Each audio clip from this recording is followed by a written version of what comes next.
নমস্কার বন্ধুরা, মায়ের হেসেলে সবাইকে স্বাগত। আজকে আমাদের রেসিপি হাতে মাখা চিকেন। খুব অল্প সময়ের মধ্যেই কিন্তু এই চিকেনটাকে তৈরি করে নিতে পারবেন। হাতে কম সময় থাকলে এই চিকেনটা অবশ্যই একবার ট্রাই করে দেখতে পারেন। ভাত, রুটি, পরোটা সাথে বা ফ্রাইড রাইস, পোলাওর সাথে খেতে কিন্তু অসাধারণ লাগবে। খুব তাড়াতাড়িও হয়ে যাবে কোনো রকম ঝামেলা ছাড়াই। তো চলুন শুরু করা যাক আজকে আমার ভিডিওটা। আমি এখানে 1 কিলো চিকেন নিয়েছি। সব ধরনের পিসই আমি এখানে ব্যবহার করেছি। চিকেনটাকে ভালো করে ধুয়ে পরিষ্কার করে নিয়েছি। আর একটা কড়াই নিয়েছি, কড়াইয়ের মধ্যেই আমি চিকেনটা তৈরি করব। চিকেনটা পুরোটা কড়াইয়ের মধ্যে ঢেলে দিলাম। তারপর 3টে মিডিয়াম সাইজের পেঁয়াজ আমি বেরেস্তার মতন কুচিয়ে নিয়েছি। একটা বড় সাইজের টমেটো, 1 চামচ আদা বাটা, 2 চামচ রসুন বাটা, 1 চামচ জিরের গুঁড়ো, 1 চামচ ধনের গুঁড়ো, 1.5 চামচ মতন কাশ্মীরি লঙ্কার গুঁড়ো, আর ঝালের জন্য কাঁচা লঙ্কা অবশ্যই আপনাদের স্বাদ অনুযায়ী দেবেন। আর নুনটাও এখানে দিয়ে দিতে হবে স্বাদ অনুযায়ী একেবারেই। আর দিয়ে দিলাম হলুদ আর সামান্য একটু চিনি। আর গোটা গরম মশলা, দারচিনি, লবঙ্গ, এলাচ, 2টো শুকনো লঙ্কাও দিয়ে দিলাম, 2টো তেজপাতাও দিয়ে দিলাম এখানে। আর দিয়ে দিলাম বড় চামচে 2 চামচ ফ্যাটানো টক দই।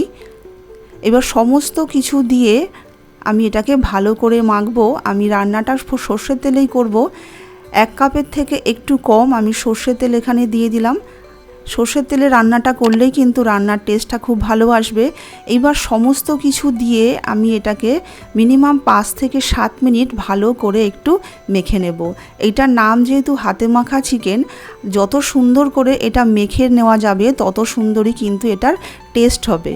এটা কিন্তু মেখে রেখে দিতে হবে ঢাকা দিয়ে মিনিমাম 45 মিনিট, 1 ঘন্টা, বা হাতে যদি আপনাদের সময় থাকে আরও বেশি সময়ও রেখে দিতে পারেন, বা ওভারনাইটও কিন্তু ম্যারিনেট করে এটা রেখে দিতে পারেন।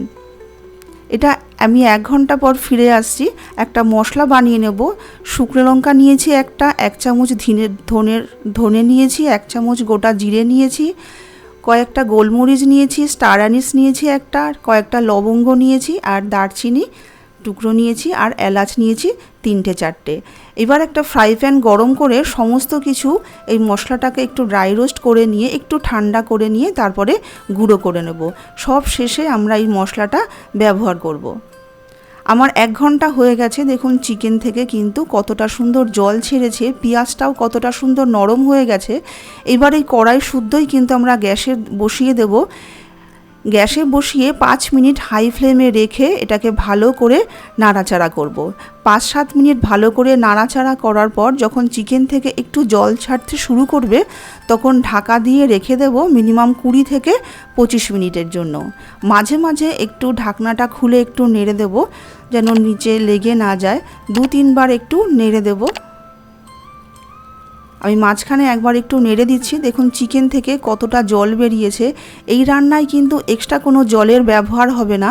চিকেন থেকে যে জলটা বেরিয়েছে এই চিকেনের জলেই কিন্তু চিকেনটা পুরো সিদ্ধ হয়ে যাবে। পুরো রান্নাটাই কিন্তু এই চিকেনের জলেই হবে। আমি আবারও ঢাকা দিয়ে রেখে দিলাম 5 থেকে 10 মিনিটের জন্য। দেখুন আমার 30 থেকে 35 মিনিটের মধ্যেই কিন্তু আমার চিকেনটা পুরো তৈরি হয়ে গেছে। এবার সবশেষে আমি যে মশলাটা তৈরি করে রেখেছিলাম সেটাও 1 চামচই দিয়ে দিলাম, আর 1 চামচ ঘি দিয়ে দিলাম। তারপর আমি রান্নাটাকে শেষ করলাম। এবার গ্যাসটাকে বন্ধ করে দিলাম। এবার 5-7 মিনিট একটু স্ট্যান্ডিং টাইমে রেখে এটা গরম ভাত, রুটি, পরোটা, ফ্রাইড রাইসের সাথে কিন্তু এটাকে সার্ভ করা যেতে পারে। তৈরি হয়ে গেল আমাদের হাতে মাখা চিকেন। আশা করি বন্ধুরা আজকের রেসিপিটা আপনাদের ভালো লাগলে একটা লাইক করে দেবেন, সকলের সাথে শেয়ার করে দেবেন, আর প্লিজ আমার চ্যানেলটাকে সাবস্ক্রাইব করে আমার পাশে থাকবেন। আর কমেন্ট করে জানাতে ভুলবেন না যে আজকের রেসিপিটা আপনাদের কেমন লাগলো। আজকে এইটুকুই, দেখা হবে আবার অন্য কোনো ভিডিও নিয়ে। নমস্কার।